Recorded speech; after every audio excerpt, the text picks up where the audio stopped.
may tanong ako kay Atty. Den. Yung member sa Fine sa Mindanao, 4 doon sa Sambuanga del Sur. May sulat na mag-claim sila.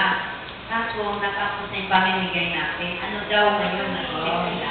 Ano daw ang gagawin nila? Hindi na naisip. Pero may sulat na Okay, sasagutin ko. Are you referring tungkol doon sa unang 1,000? Ang sagot ko doon, wala na po.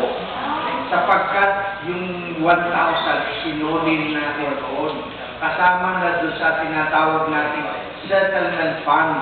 Ang ginawa ni Judge Rian, yung mga hindi nakatanggap o yung patay na o hindi sinuli natin lahat ng natin ang pera. Kaunti lang naman.